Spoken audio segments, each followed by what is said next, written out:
Welcome to the Beyond 6 Seconds podcast. I'm your host, Carolyn Keel, and on today's episode, I'm speaking with Emily Kircher-Morris, host of the Neurodiversity Podcast. After working as a gifted education teacher and school counselor, Emily pursued her passion of supporting the affective needs of gifted and twice exceptional children as a clinical mental health counselor. She's also the author of several books, including Teaching Twice Exceptional Learners in Today's Classroom and the forthcoming revised edition of A Parent's Guide to Gifted Children. She has 3 neurodivergent children and is neurodivergent herself. Emily, welcome to the podcast. Oh, thank you so much for having me. Yeah, so happy to have you here today and to learn more about all of the great work that you've been doing. So, just to start out, for people who may not be familiar with the term twice exceptional or 2E, can you explain more about what that means? Yeah, absolutely. So in the gifted education world, you have students who are identified as cognitively gifted, and they typically qualify for different types of programs or enrichment or acceleration, different things like that.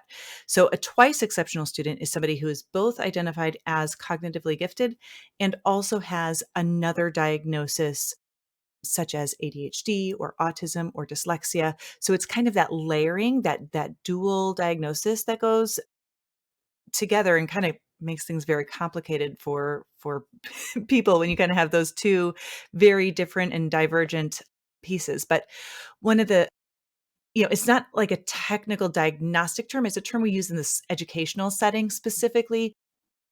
And so you find that depending on who you're talking to, some people may not be familiar with that term, like especially if they're in the medical community, perhaps, Mhm. or even in the psychological community, unless they're very familiar with gifted ed. Yeah, that was a relatively new term for me to learn as well, because I remember when I was in school back a while ago now, I don't think there was any concept of twice exceptional or 2E. There was certainly a concept of gifted and other, special education at that time, but 2E was something that I've just been learning about recently. Yeah, you're absolutely right. So, yeah, when we were going through school, you might have been identified for the gifted ed program, but usually, I mean, first of all, most of those diagnoses like ADHD and autism, really it's within the last couple of decades that we've started just getting better at identifying them in general, but identifying them in students who also have high cognitive ability gets even more complicated. And I will also say that when I went through and got my master's in gifted education, which was in the early 2000s, we didn't even have the term twice exceptional at that point. We were talking about kids who were gifted and maybe ADHD, not autism, or at that time Asperger's, but it is changed so much so rapidly. And, I'm glad that it has, but we still definitely have a long way to go. Mhm. Yeah, absolutely. So, since there was no concept of 2E when we were in school, but you yourself were essentially a 2E student, even though you weren't identified as such. So, what was life like for you, in school, at home, kind of growing up as a twice exceptional student? Yeah, it was really difficult. I always I often feel like people go into education for 2 different reasons. The first reason is because they love children and they love school and they love learning and they wanna instill that in the younger generation. Mhm. The other people who go into education are the people who hated school and wanna change the system. Mhm. And so, that was me. It was really difficult because, I will say that as a, gifted ADHDer, the only reason I was even diagnosed was because my mom was a special educator, and so she really was an advocate for me. And when I was diagnosed with ADHD back in the early '90s, that was just at a time when really, you know, ADHD, I feel like at that point in time kind of has been where autism has been for the last maybe 10 years or so, where we're really starting to learn what it really looks like in individuals. Mhm. And I would also say that even at that time, while I've never been given a diagnosis of autism, if I were being assessed today, we would have at least been looking at the at the criteria. It would have been part of, kind of that diagnostic question because I see a lot of those traits in myself. It's very hard to tease out though what is gifted, what's ADHD, what's autism, because if there's a Venn diagram, it's a lot of overlap in all of those areas. So when I was a student though, my teachers just really didn't know what to do with me. most of the time. They were often kind of confused by me because I could often do the work, I could master it, I could do it very quickly, but I was really kind of a disaster most of the time as far as my executive functioning skills go. I was very impulsive. I was, just really had a difficult time, interacting with peers. Like my report card always said things about does not work well in groups. Like I worked better on my own. And it was hard because even for myself, I knew that I could do things, but my grades weren't reflective of that. And then I was getting in trouble or I was comparing myself to other students. And I never really understood why other people could do those things and be successful in a way that I just couldn't quite figure out. I couldn't quite figure out how to play the game of school and do that successfully. Um, and so it was really difficult. I mean, I had teachers throughout the years who felt like I should not be allowed to go to the gifted ed program because my grades were very poor. I was frequently in trouble. I had to stay in from recess to do homework that was missing, which I think now a lot of that has stopped. But at the time, like I needed that recess. And so sitting inside to try to make up work that was missing was not really it was effective in no way, shape, or form. But, I learned a lot of really negative things about myself throughout that whole process. I mean, we had just a whole lot of shame that went into, who I felt like I was. I mean, we had disciplinary systems that were so punitive and still exist to this day, different behavior charts and card systems and all of these behavioral techniques. And I always want to, whenever I see a teacher who's utilizing those, I always want to say, what are you hoping to accomplish with this? Because ultimately, you're not going to bribe a neurodivergent kid out of something that they're wired to do. You Mhm. have to find other ways to break things down or develop those skills or provide some accommodations, whatever that might be. But having a public display of a child's failures ultimately is just not effective. So, it was hard. I will say finally by the time I got to college, I kind of like figured it out a little bit and and so Mhm. that was good. But yeah, it was difficult going through school. And when you found out that you had ADHD, were you, like, through the school system, or were you still in school at the Oh, time? that's a great question. Yeah, no, I was in 5th grade. I Oh, was I was young. And so, like I said, when I was in middle school, as a matter of fact, they did like a counseling group for kids who'd been diagnosed with ADHD. And out of the 15 kids in the entire middle school or whatever who were in this group, and I was one of them, I was the only girl. And mm, so, but it just kind of goes to show that's just kind of where we were with those things. Like there weren't very many girls or women around that time who were diagnosed. And I think that goes to show just how many adults there are who are getting late diagnosed now. mhm, And, I think in some ways, I, I am glad that I got that diagnosis when I was young because it did provide me with some level of understanding, but also the label in and of itself wasn't enough. That didn't like then lead to anything. I didn't have any accommodations. I didn't have any other supports. There wasn't a lot of information out there. Now it's like there's books and there's activity, all of these different things for kids, like as they get diagnosed so that they can have a better self-awareness of things. And I didn't have a lot of that, but it was better than nothing. At least I didn't just go through life thinking I was broken, which I feel like a lot of people who are undiagnosed when they're young really kind of do. yeah. Yeah, it's really discouraging to hear how a lot of the challenges that neurodivergent students have are attributed to behavior problems when Right. in essence it's wiring and people just don't really understand that. As you were saying, you're not going to be able to bribe a neurodivergent student to do certain things even if they desperately want to. Right. It's not a matter of wanting to or not wanting to. Yeah. Well, and sometimes I'll say, people will say, well, we did this, or, we take away video games, or we do this, or we do that. And I'm like, well, that is a very short-term solution, and it might get compliance right now, but you're not teaching the skill. You're not, you know what I mean? Like Yeah. it's and I will also say, I mean, I want to be very just realistic and honest about it. Like there are times when I will, say to one of my own children, like if you go and get your shower done, you can have ice cream for dessert. Like I'll, just to kind of expedite that process a little bit, Yeah. but at least I'm aware like that Mhm. of what I'm doing there and realizing like, if that's what gives my 7-year-old a little dopamine kick to just kind of get going with things, I'm willing to do that in the moment. But I also realize that what he's doing when he's distracted and off task and doing other things, it's not willful. It's not defiance. He's not doing it because he's mad or he just doesn't care or doesn't want to be,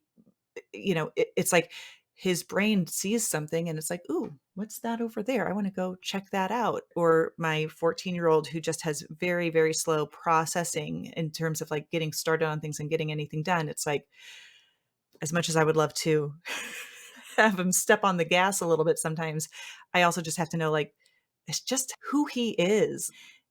And once I wrap my head around that, it takes so much of that frustration, I think, that a lot of parents feel out of it because it's just more like, oh, again, it's not personal. It's not about me. They're not a bad kid. So how do we adapt for that? Where do we accommodate? We need to start getting ready earlier. We need to do whatever and just kind of know that that's how that works.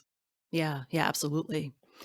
So you mentioned before that a lot of people go into teaching and education either because they loved school or they hated school and they want to make things different. Earlier in your career, you were a teacher of gifted children. So what inspired you to get into that field of teaching? Yeah, it was definitely just my own experiences Mhm. and wanting to support the kids who were like myself because I had had so little support when I was going through school.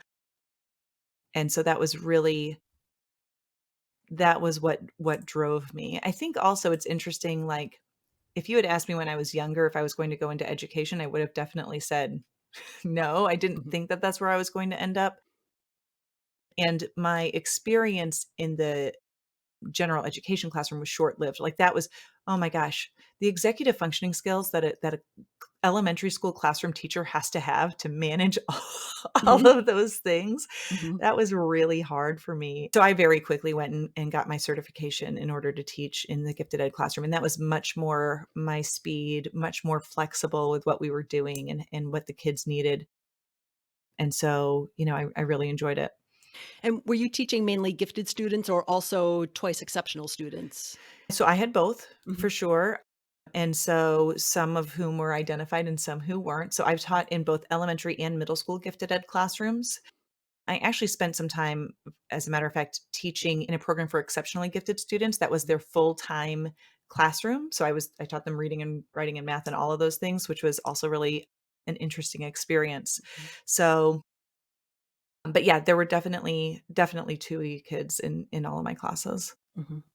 Yeah, and you alluded to this before about the amount of executive functioning and focus that's needed to teach general education. But otherwise, how is teaching gifted students different from a teaching perspective than teaching general education? Well, I'll preface my response with this, and that is that what a gifted program looks like varies greatly from school to school and district to district. And a lot of that has to do with what the conceptualization of giftedness is and how they identify that in their students, because there's no agreed upon, like, final say, like, this is what this is, that's uniform. So, that being said,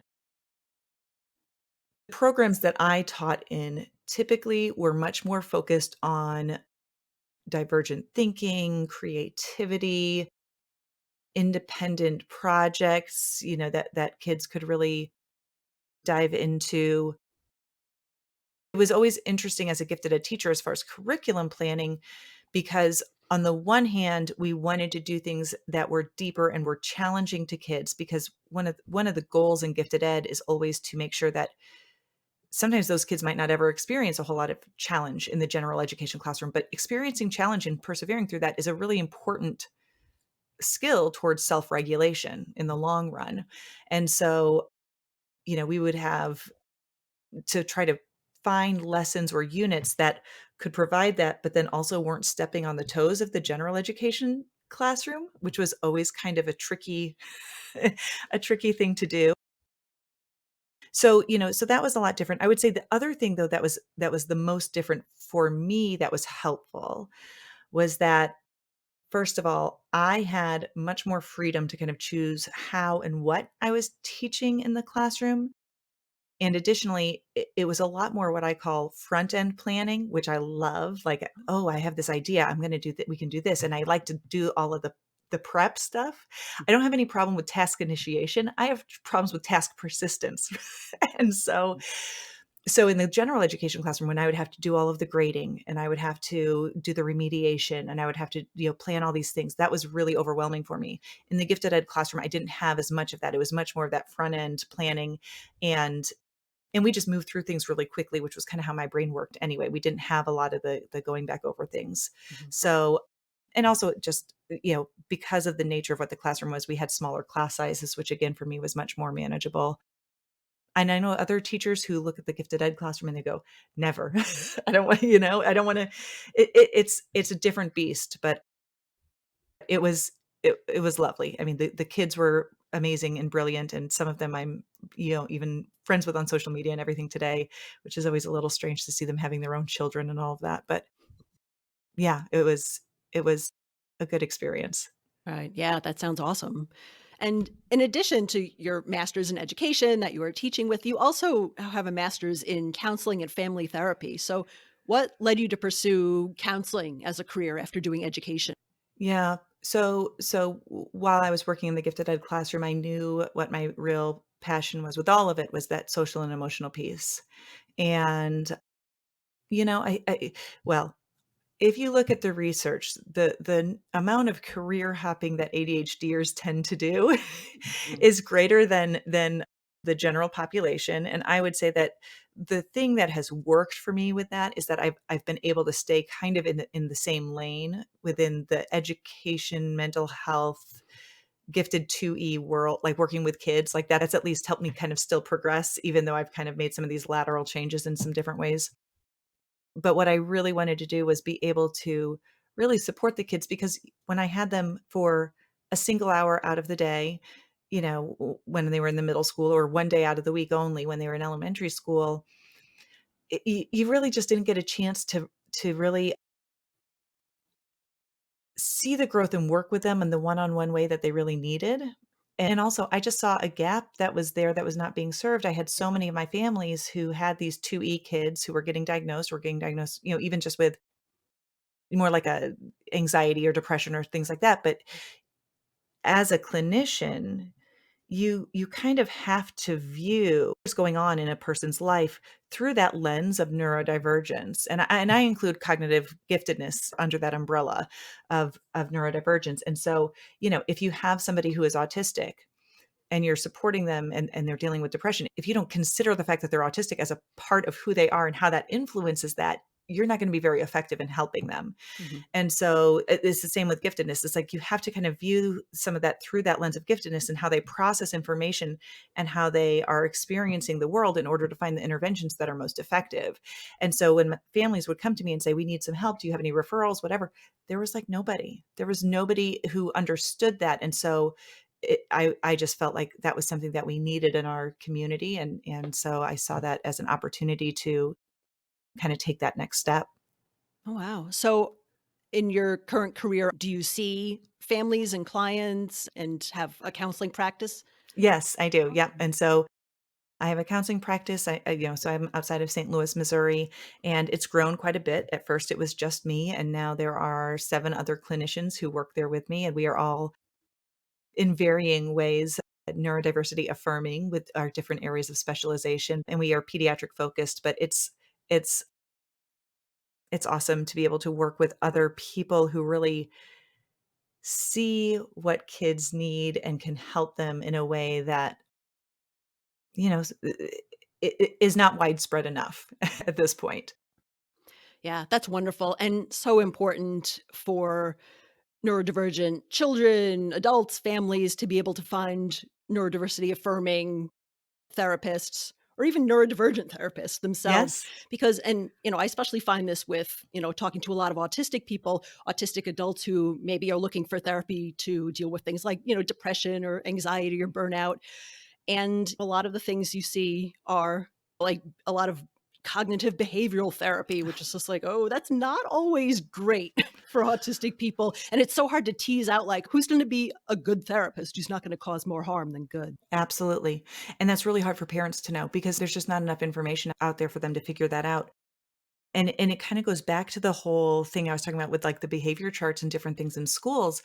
Like, you're not going to set up a reward chart that's going to get an ADHD or to like fix executive functioning things. Like, it's like there has to be more to it, or you can't just think your way out of time management difficulties and cognitive behavioral therapy. I was just talking to somebody about this the other day. And essentially, I think that is the only treatment modality that any MD has ever heard of, because that's what they say. They tell their clients, okay, well, you need to go find a therapist who uses cognitive behavioral therapy. And they don't even know what that is. Like, well, the doctors do, but the patients don't know what that is. And so they come in, they say that. And I'm like, well, I mean, I would say that most current therapeutic interventions or modalities have some little sprinkling of some CBT stuff in there, like being aware of all of that, but it's not strict CBT, and strict CBT is not appropriate for neurodivergent people. I mean, I'm just going to say that directly. And you have to be able to think about some other ways, to connect. So here's an example that is just kind of top of mind because I was just doing something with this, but I always kind of joke the amount of information I have about various fandoms that I am not a part of that I've learned from my neurodivergent clients is a lot. Pokemon, Minecraft, Roblox, Marvel superheroes, like I have a lot of stuff stored up here. Dungeons and Dragons, which I've played a couple of times, which I love. I love connecting with my clients about those things. But what's funny is that they'll tell me and talk about these things. And then like, as we have this conversation, it might be a little bit of info dumping, right? Where they're just kind of sharing. But I definitely allow that to happen. And sometimes they'll sit there and go, oh, well, we didn't really talk about anything today, did we? And I said, oh no, because you can always pull in the real life stuff. And when you connect over those shared interests and those passions, it's so much more meaningful. Well, how many clinicians out there might say, oh, well, let's focus on social communication here. You're talking about this, but do you know, like, what is my response and how are we going back and forth? Is this reciprocal? And this really isn't the topic at hand. Let's move over here. And what is that client learning about themselves? They're learning that the way that I am is wrong. This is not how I'm supposed to be. And if this is somebody who is a trusted adult or just a trusted clinician, and they're trying to change me, then again, that's just kind of me getting the message that I'm doing it wrong. My philosophy as far as being a neurodiversity affirming therapist is kind of this, I don't want to change who my clients are. I just want to help them find ways to get what they need and what they want. So whether that's accommodations, peer relationships, like whatever that looks like for them.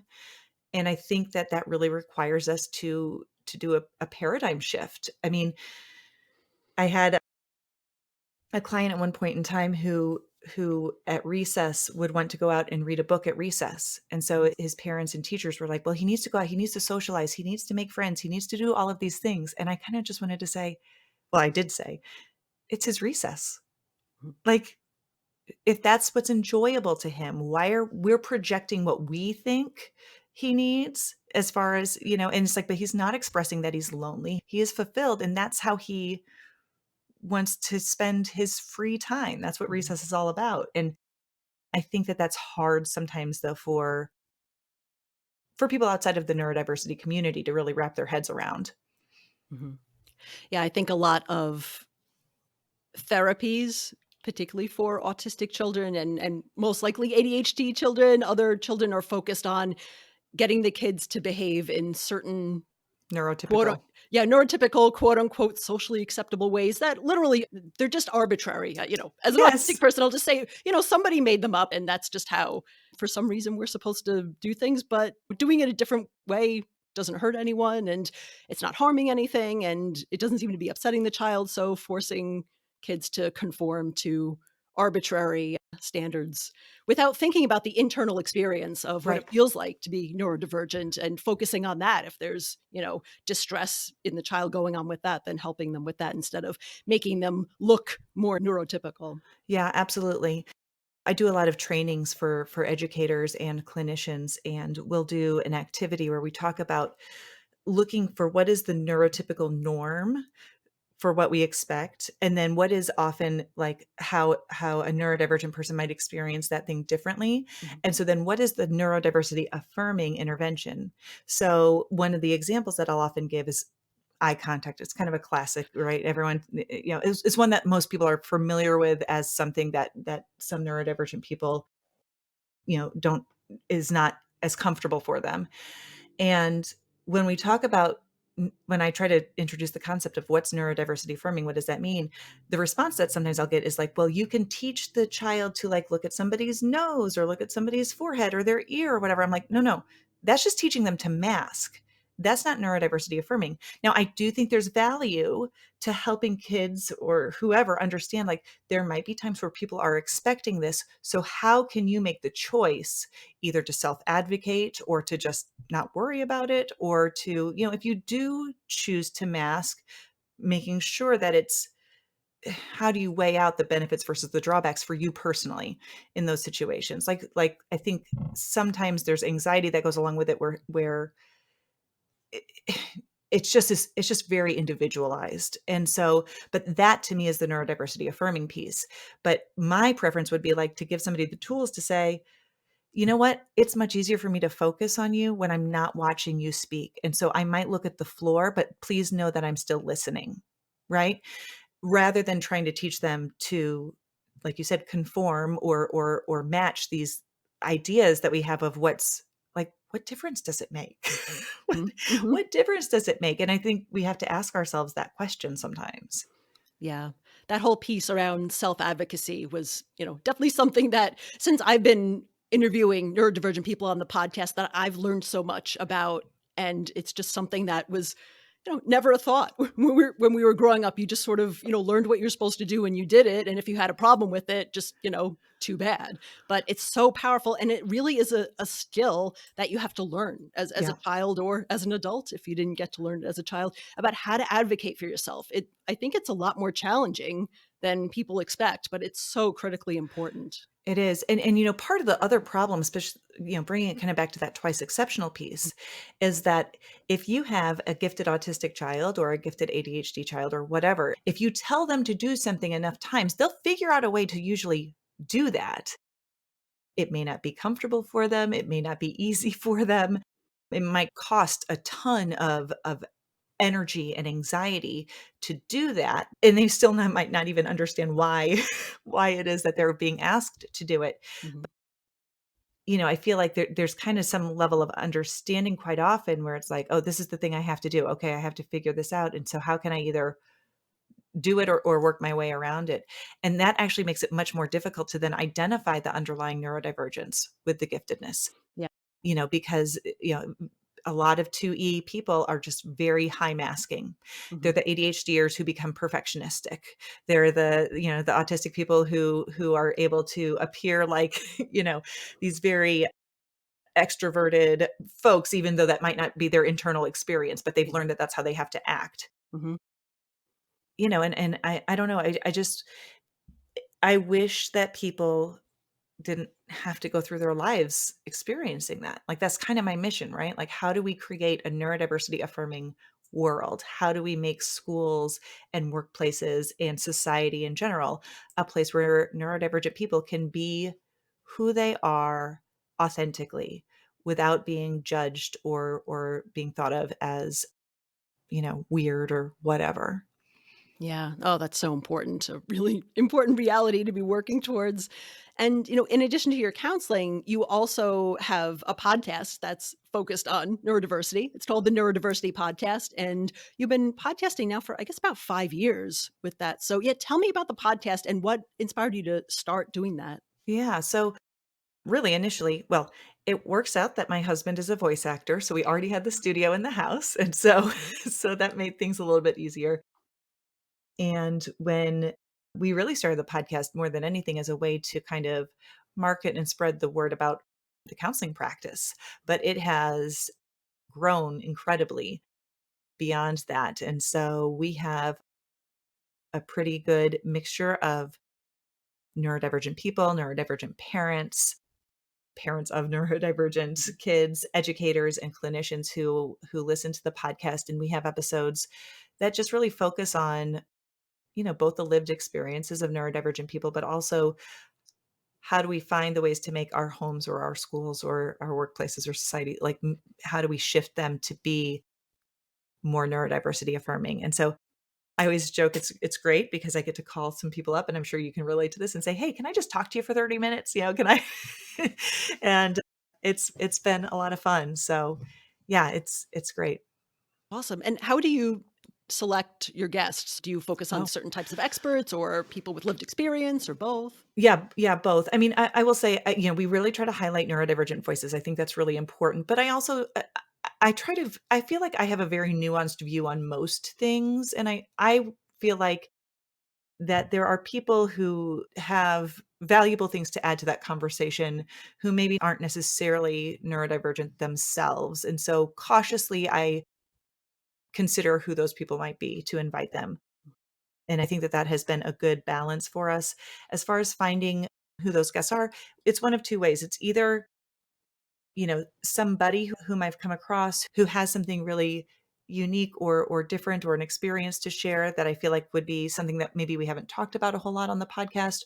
Or the flip side of that is if there's a topic that I want to address specifically, I will go and seek out somebody who can talk about that topic.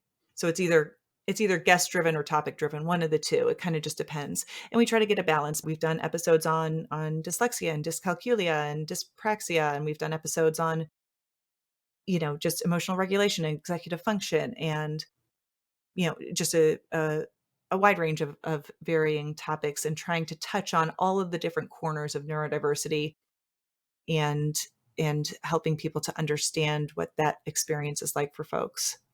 Yeah, that's really important because I think a lot of people, when they hear the term neurodiversity or neurodivergent, will think, sometimes one, just autism, and two, maybe autism and ADHD. And then sometimes it doesn't go beyond that. So Right. yeah, I think it's really important to be able to share that it's so much wider. It really is a very wide, inclusive umbrella of all different types of neurotype. Yeah.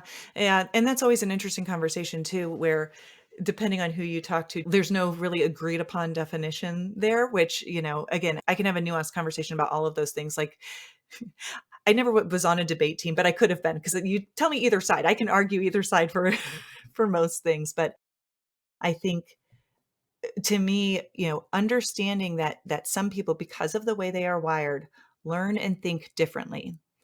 Like, to me, that's one of the cornerstones of neurodiversity, well, neurodivergence specifically, I guess, and just realizing that what works for some people is not going to work for everybody. And so we just have to be more flexible about things. It's really interesting to see that applied in day-to-day life and conversations, because so many of the assumptions that we have about how social interactions are supposed to work really are very neurotypically based. Like the whole concept of like, well, if you're always late to when we get together, then you don't respect me and you're not trying hard enough, is a really ableist take, and it took me a long time to realize, like, no, there are people who are wired that, like, they wanna be there on time, but it's just not something that is gonna happen. It doesn't mean they don't respect you. Right. Or Yeah, they're going to become so anxious about it, and they're going to yeah. mask, and then they show up an hour early to every single thing, and but that overcompensation because of that fear that goes along with that. And you know, I just wish, I think so much would be solved if people were just able to have authentic and clear and honest conversations about a variety of things. And so often we are bound by what we are supposed to do, that, I don't know, it costs people relationships, it costs people their happiness. And, you know, I I don't know. I just think there's a lot of wasted energy with all of that. Yeah. And especially if you're someone who's been raised to masked and raised, with that shame of, "Oh, I can't do the things that everyone else seems to be able to do easily." You may not even be able to explain that, like, "No, I'm not being late on purpose because, there's other things going on." You may not even realize that you have ADHD. It's so nuanced. It's so layered. Right. Right. Well, and I think actually going back to the whole labeling of being neurodivergent, I think, well, I am all for labeling things appropriately because I think when we don't, it just contributes to the stigma of a variety, of different things. But I also recognize that there are probably a lot of people who might not ever notice it in themselves or might not ever, even if they have the ability to go through a diagnostic process, maybe what we like to call in the clinical sub-diagnostic, it's like you don't quite meet criteria.